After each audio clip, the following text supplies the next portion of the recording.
Hello guys, welcome back to my YouTube channel. My name is Ginny and I am a registered nurse in Australia. Today we are going to discuss about top 10 OSCE mistakes that make you fail. Most candidates fail OSCE not because they don't know the skill but because they make small avoidable mistakes. And the sad part is these mistakes have nothing to do with intelligence. They are about structure, communication and confidence. If you are preparing for OSCE right now, this video might literally save your attempt. Because today I am going to tell you the top 10 mistakes that make nurses fail OSCE and how you can avoid them. The first and most common mistake is not introducing yourself properly. Many candidates rush directly into the skill because they are nervous about time. But OSCE is not just about performing a procedure.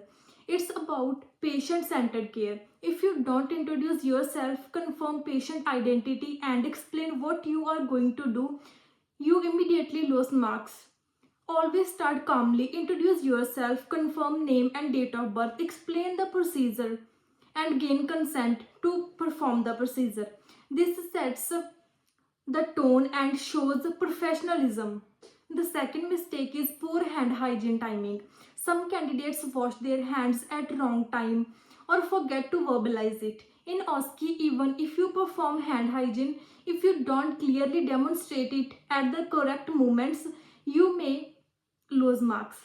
Always clean your hands before patient contact, after exposure risk and after finishing the procedure. And if needed, verbalize it confidently. I am performing hand hygiene according to the 5 movements. Examiners need to see that you understand infection control principles. The third mistake is forgetting to verbalize your actions.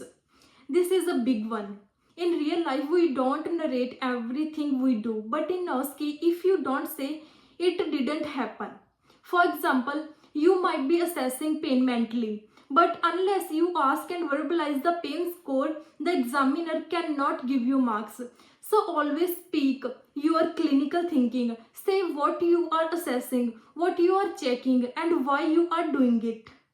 Time mismanagement is another reason candidates fail. You usually have limited minutes per station, and if you spend too long on one section, you may not complete critical steps. The key is structured practice. Practice each mandatory station with a timer. Know the flow in your mind: introduction, assessment, procedure, education, documentation. And when your structure is clear, your speed automatically improves. The next mistake is skipping patient education. Many candidates focus so much on the procedure that they forget to educate the patient. Education is a huge marking area.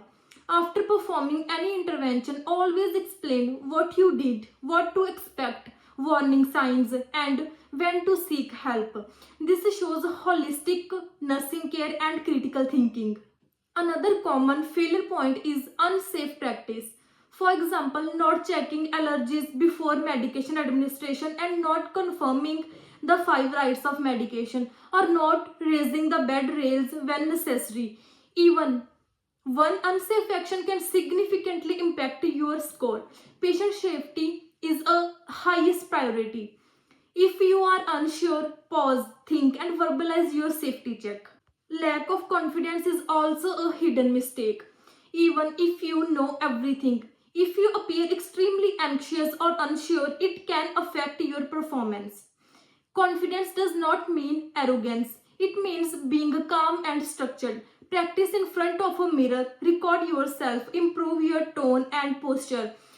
The more you simulate exam conditions, the more natural you will on the actual day. One more mistake is forgetting documentation. Many stations include a documentation component and candidates underestimate it.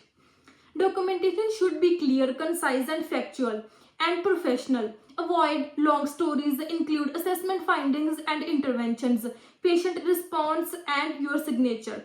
Practical writing progress notes within time limits is necessary. Finally, the biggest mistake of all is not focusing on the mandatory stations properly. There may be multiple stations, but there are specific core stations that you must pass. If you master those and practice them repeatedly, your chance of passing increases significantly. Don't try to perfect in everything, be excellent in the essential stations. So if you are preparing for OSCE right now, remember this. You don't fail because you don't know enough.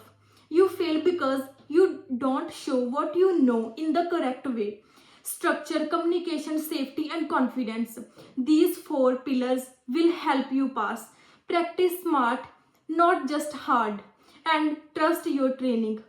If this video helped you, save it and share it with another nurse preparing for OSCE, and subscribe for more practical nursing guidance. You have worked too hard, so prepare strategically and you will definitely pass.